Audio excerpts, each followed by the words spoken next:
Video like जरूर कर लीजिए और ऐसे वीडियो लगातार फ्री में पाने के लिए चैनल को तुरंत सब्सक्राइब कर लीजिए और बेल आइकन को जरूर टैप कर लीजिए ताकि आगे भी सारे वीडियो आपको मिलते रहे। यूट्यूब में फॉलो करते हैं तो प्लीज ये वाला फ्री टेलीग्राम चैनल जरूर ज्वाइन कर लीजिएगा। सारे नोटिफिकेशन सारे अपडेट यहीं पे आते हैं, ध्यान रखिए। Hello everyone, welcome to arrow by study for civil services, myself Alka Pandey. तो दोस्तों, इस वीडियो में हम लोग पढ़ रहे हैं फिजिक्स और आज देखेंगे इमेज। ठीक है, तो सबसे पहले देखते हैं इमेज क्या होती है। तो the light rays moving from any point of the object after reflection और refraction the point at which it appears to meet is called reflection of first point. ठीक है, तो इसमें यही बताया गया है कि कोई लाइट रे हो, वो एक पॉइंट से किसी ऑब्जेक्ट से टकरा करके किसी दूसरे पॉइंट पे उसकी रेज मिले या फिर मिलती हुई प्रतीत हो, अपीयर हो, तो ये रिफ्लेक्शन ऑफ लाइट कहलाता है, रिफ्लेक्शन ऑफ दैट पॉइंट कहलाता है। When an object is placed in front of a mirror, its shape is formed in the mirror.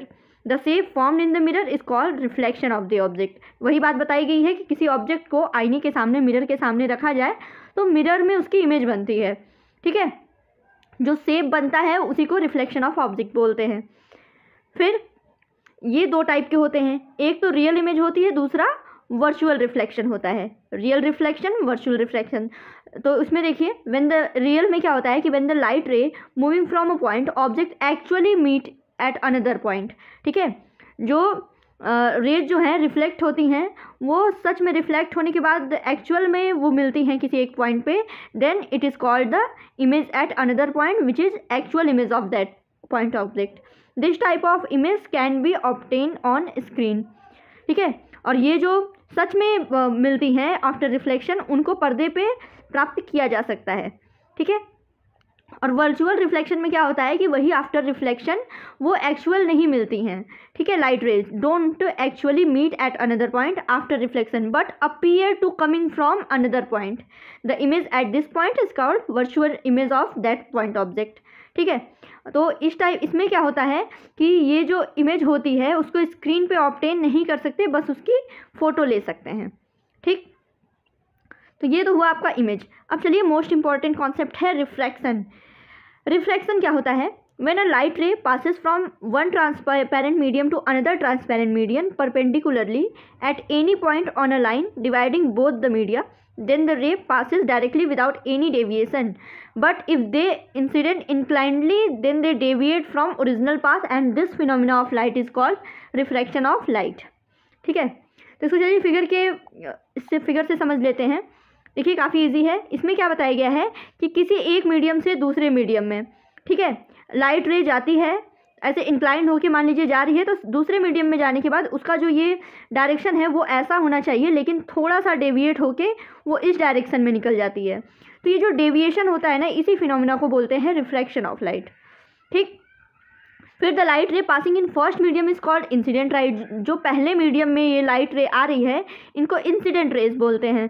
और जो डेविएट होके अपने मार्ग से, अपने पाथ से जो थोड़ा सा मूव होके जाती है नेक्स्ट मीडियम में, वो रिफ्रैक्टिव लाइट कहलाती है। यानी इसको देख लीजिए, ये वाली हो गई आपकी रिफ्रैक्टेड रे और ये हो गई इंसिडेंट रे। अगला है incident point is the point at which light रे इंटर्स इन एन ऑप्टिकल सिस्टम। ठीक है, ये है आपका इंसिडेंट पॉइंट। ठीक है, ये है आपकी बाउंड्री दोनों मीडियम के बीच की। ऐसे समझ लेते हैं, ये आपके दोनों मीडियम के बीच की बाउंड्री है, ये आपकी इंसिडेंट रे है और ये रिफ्रैक्टेड रे है। तो ये जिस पॉइंट से दूसरे मीडियम में जाती है, ये पॉइंट कहलाता है इंसिडेंट पॉइंट। ठीक, फिर द एंगल ऑफ इंसिडेंस क्या होता है? The angle between the ray incident on a surface and the line perpendicular to the surface at the point incidence is called normal. ठीक, ये देखिए, ये तो हो गया नॉर्मल। तो ये इंसिडेंट रे और नॉर्मल के बीच का जो एंगल होता है, ठीक है, जिसको नॉर्मली आई से डिनोट करते हैं, ये होता है एंगल ऑफ इंसिडेंस। और एंगल ऑफ रिफ्रैक्शन क्या होता है? नॉर्मल लाइन और रिफ्रेक्टेड रे के बीच का जो एंगल होता है वो एंगल ऑफ रिफ्रैक्शन कहलाता है, जिसको आर से डिनोट करते हैं। ठीक, फिर है एग्जाम्पल देख लीजिए, most important. Immerse rod in water seems small. पानी में डूबी हुई जो रॉड होती है वो बाहर हमें छोटी हुई फील होती है, छोटी उसकी साइज फील होती है। And bend at the surface when it is observe from outside. और क्या है? अ coin with in a pot with water seems above from its original position. ठीक है, किसी बर्तन में, किसी मान लीजिए पानी से ही भरे हुए बर्तन में कोई कॉइन अगर एकदम उसमें नीचे पड़ा हो तो हम बाहर से देखेंगे तो थोड़ा सा अपने ओरिजिनल पोजीशन से उठा हुआ दिखाई देता है हमें। और ट्विंकलिंग ऑफ स्टार्स, ये सब रिफ्रैक्टिव फिनोमिना की वजह से होता है। फिर अगला है refraction of light in a prism. तो prism is homogeneous transparent medium surrounded by plane surface at acute angle and generally it is made up of glass. तो इसमें देखिए डिस्पर्सन ऑफ लाइट देखते हैं। ये क्या है, white light of the sun is a mixture of 7 different colour. ठीक है, हम बचपन से पढ़ते आ रहे हैं विबग्योर। तो विबग्योर क्या है, violet, indigo, blue, green, yellow, orange and red. तो वाइट लाइट जो है वो 7 कलर से मिलकर बनी होती है and the separation of visible light into its different colours is known as dispersion. तो जो 7 कलर हैं वाइट लाइट के वो जब डिवाइड हो जाते हैं तो इसी को डिस्पर्सन बोला जाता है। और in spectrum violet colour is at lower position and red colour is at the upper position. ठीक है, देखिए प्रिज्म है, यहाँ से वाइट लाइट आपकी आ रही है तो ये 7 कलर्स में अपने डिवाइड होगी, जिसमें सबसे ऊपर होगा रेड। ठीक है, रेड, और उसमें सबसे नीचे होगा वायलेट, और बीच में आपका Indigo, blue, yellow, green, yellow, orange, ये सारे कलर्स होंगे। फिर है इट शोज दैट वॉयलेट रे is disperse maximum and dispersion of red ray is minimum. ठीक है, इससे क्या पता चलता है कि जो वॉयलेट रे है उसका डिस्पर्सन, ठीक है, वो मैक्सिमम है और dispersion of red ray is minimum and speed of different colour of light are same in vacuum and in the air but differs in matters. आगे है thus the refractive index of any matter differs और different colour of light. फिर speed of violet light is minimum and speed of red light is maximum in the glass. So इस वजह से क्या होगा, तो रिफ्रैक्टिव इंडेक्स जो होगा वो glass is maximum for violet line and minimum for red light. Violet ray is with lowest wavelength and highest frequency while red ray is highest wavelength and lowest frequency. ठीक है, तो ये तो हमने इसमें बस यही है कि वाइट रे जो होती है वो 7 रंगों के मिक्सचर से बनी होती है विबग्योर, और यही 7 रंगों में उसका बंट जाना यही डिस्पर्सन कहलाता है, और ये 7 रंगों में वाइट लाइट का बंट जाना ही डिस्पर्सन कहलाता है। ठीक है, जिसमें सबसे ऊपर रेड होता है और सबसे नीचे वायलेट। फिर आगे देखते हैं, आगे है critical angle and total internal reflection. Critical angle क्या होता है, इसको थीटा सी से डिनोट करते हैं। Is the angle of incidence beyond which rays of light passing through a denser medium to surface of less dense medium are no longer refracted but totally reflected। ठीक है, तो the value depends upon the nature of both medium and color of rays। For critical angle light must pass as a denser medium to rarer medium। ठीक है, और for air glass surface value of critical angle is approximately 42 degree. ठीक, फिर आगे बढ़ते हैं, complete reflection of light ray reaching an interface with a less dense medium when the angle of incidence exceed the critical angle is known as total internal reflection and mirage formation is a result of reflection and the total internal reflection of light in air. Mirage formation और optical fibres हो गया, endoscope function हो गया on the principle of total internal reflection. ये याद रखिएगा, example बहुत ज़्यादा इंपॉर्टेंट है। ठीक है, रिफ्लेक्शन, रिफ्रैक्शन, ठीक है, और ये देखिए critical angle, total internal reflection क्या है, mirage formation, optics fibre, endoscope function, ये सब टोटल इंटरनल रिफ्लेक्शन के प्रिंसिपल पे काम करते हैं। फिर है अगला लेंस। देखिए जैसे पिछले वीडियो में हम लोगों ने पढ़ा था मिरर के बारे में, मिरर 2 टाइप के होते हैं, कॉन्वेक्स, कॉनकेव, उसी तरह लेंस भी होता है। तो सबसे पहले देखिए लेंस के बारे में देखते हैं। तो lens is a homogeneous medium surrounded by 2 curved surface और 1 curved and another plane surface. It may be spherical, cylindrical और इलिप्टिकल but these are mostly spherical. तो 2 टाइप के होते हैं, एक कॉन्वेक्स लेंस होता है, दूसरा कॉनकेव लेंस होता है। तो चलिए सबसे पहले हम लोग देख लेते हैं कॉन्वेक्स के लेंस के बारे में। तो कॉन्वेक्स लेंस क्या होता है, lens is thick in centre but thin at corner and known as converging lens because it converges the parallel light at one point. Its focal length is positive and objects appear closer and larger than and their images are real inverted through a convex lens.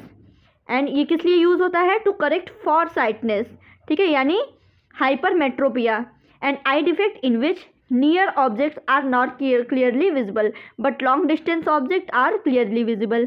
ठीक है, hypermetropia में क्या होता है कि जो पास की चीज़ें होती हैं वो साफ साफ नहीं दिखाई देती हैं, दूर की चीज़ें साफ साफ दिखाई देती हैं। तो हाइपरमेट्रोपिया में यानी करेक्ट फॉर साइटेडनेस में कॉन्वेक्स लेंस का यूज़ किया जाता है। अब आगे बढ़ते हैं, कॉन्केव लेंस देखिए। कॉन्केव लेंस क्या होता है? Thin at centre but thick eight corner. It is also known as divergent lens because it diverges the parallel light rays. Its focal length is negative and objects appear smaller and farther through the concave lens and their images are virtual. Floodlights use concave lens. ठीक है, और ये इसका जो use होता है near sightedness यानी myopia को करेक्ट करने के लिए। मायोपिया क्या होता है? An eye defect in which far object are not clearly visible but near object are clearly visible. ठीक है, जिसमें दूर की चीज़ें साफ साफ नहीं दिखाई देती हैं, पास की चीज़ें साफ दिखाई देती हैं, मायोपिया होता है। और मायोपिया में कॉन्केव लेंस का यूज़ होता है। आगे अगला कॉन्सेप्ट है scattering of light. Scattering of light क्या है? देखिए, the white light of the sun is a mixture of 7 different colour. These 7 colour are violet, indigo, blue, green, yellow, orange, red, VIBGYOR. ठीक है, ये क्या होता है हम पहले भी देखे, जो वाइट लाइट होती है वो 7 कलर का मिक्सचर होती है। When the white light of a sun passes through a prism it divided into element character of light along with the bending towards base of the prism after refraction. ठीक, this process is called character deflection of light and the path of each light beam is different when it come out the prism and thus they appear distinct and clear. And among the color obtained from sunlight, the purple color is at bottom and red color is on top. That is, the purple color is the highest deflection and the red color is the lowest. ठीक, फिर क्या होता है scattering phenomena के बारे में देखते हैं। तो scattering is the phenomenon by which a beam of light is redirected in many direction when it interacts with a particle of matter. Scattering occurs when a particle of light is fully observed and then emitted, while reflection when a wave particle is simply reflected off the surface without interacting. And light of shorter wavelength is scattered much more than the light of longer wavelength. ये देखिए quality, light of shorter wavelength। ठीक है, जिन colours की wavelength छोटी होती है वो सबसे ज़्यादा स्कैटर करते हैं than the light of longer wavelength. फिर colour of sky appears to blue due to the scattering of light. Exam में पूछा गया है आकाश का रंग, आसमान का रंग नीला होने का क्या कारण है? तो ये स्कैटरिंग ऑफ लाइट की वजह से। इसमें रिफ्लेक्शन, रिफ्रैक्शन ये सब नहीं करेक्ट करके आना है। Scattering of light is the right answer. फिर है क्रिटिकल एंगल। क्रिटिकल एंगल क्या होता है? When a light beam goes through a dense medium with a sparse medium, the value of angle of refraction becomes 90 degree for a particular incidence angle. Thus, incidence angle is called critical angle. ठीक है, जो incidence angle होता है जब वो 90 degree पहुंच जाए तो उसको क्रिटिकल एंगल बोला जाता है। Its value depend upon the nature of both medium and colour of light and critical angle for visible light at the glass air interface is about 42 degree. ठीक, चलिए देख लेते हैं critical angles of some substance. Water के लिए index of refraction होता है 1.33, वहीं क्रिटिकल एंगल होता है 48.75 डिग्री। क्राउन ग्लास के लिए ये 1.52 होता है और वहीं क्रिटिकल एंगल होता है 41.14 डिग्री। फ्लिंट ग्लास 1.65 और एंगल होता है 37.31 डिग्री। और डायमंड के लिए 2.42 और एंगल क्रिटिकल एंगल है 24.41 डिग्री। ठीक है, अब एक और चीज़ देख लेते हैं, टोटल इंटरनल रिफ्लेक्शन। तो if the angle of incidence is exceed by the critical angle, यानी 90 डिग्री से भी ज़्यादा ये बढ़ जाए, when the ray passes through the dense medium then the phenomena of returning the same medium completely reflected from the surface separating the medium is called full internal reflection. ठीक है, and violet light has the least critical angle, red light has a higher critical angle and a useful use of complete internal reflection is in optical fiber. Optical fibre में इसका use होता है। तो दोस्तों इस video में इतना ही, अब देखेंगे अगले वीडियो में। Thank you so much.